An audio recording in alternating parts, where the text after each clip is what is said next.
Hello guys, आज आपण बनवणार आहोत कोलंबी कढी।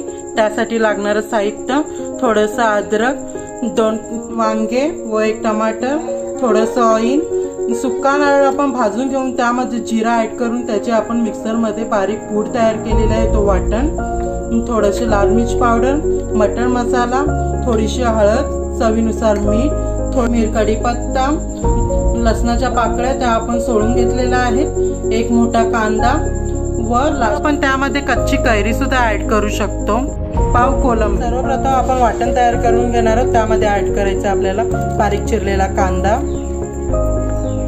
चिरलेला टमाटर, चिरलेला अद्रक, कोथिंबीर। यामध्ये पाणी ऍड न करता आपल्याला बारीक पेस्ट तयार करून घ्यायची आहे।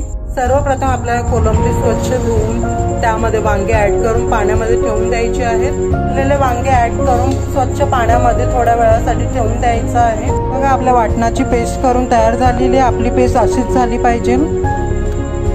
सर्वप्रथम फास्ट आचेवर आपल्याला एक कढई ठेवून द्यायची आहे। हे आपली चांगली तापलेली आहे। त्यामध्ये आपण मोठे 3 चमच ऑइल ऍड करत आहोत।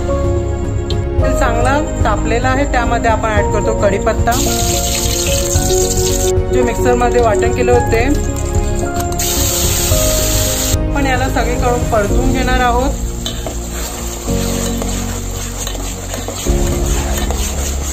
आपला वाटण जोपर्यंत लाल होत नाही तोपर्यंत आपण त्याला परतवत राहणार आहोत। आपला वाटण चांगलं लाल होऊन तेल बघा वाटणातून बाहेर आलेला आहे। त्यामध्ये आपण ऍड करतो तिखट चवीनुसार,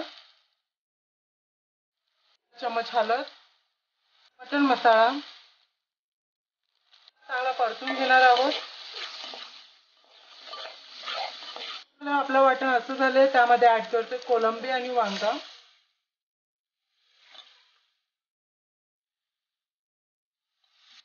जो आपण बारीक कापून घेतलेला आहे।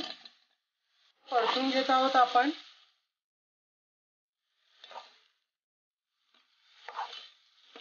आवश्यकतेनुसार पाणी, त्याला आता आपण परतून घेणार आहोत। चवीनुसार मीठ, 2 टीस्पून वाटण, चांगलं परतून घेणार आहोत व अर्ध्या तासासाठी हाय फ्लेमवर आपण याला शिजवून घेणार आहोत। हे बघा, 30 मिनिटांनंतर आपली कढी बनून रेडी झालेली आहे। खूप छान सुगंध सुटलेला आहे। आता आपल्याला फ्लेम बंद करायचा आहे। आता मी तुम्हाला कोलंबी कढी सर्व करून दाखवणार आहे।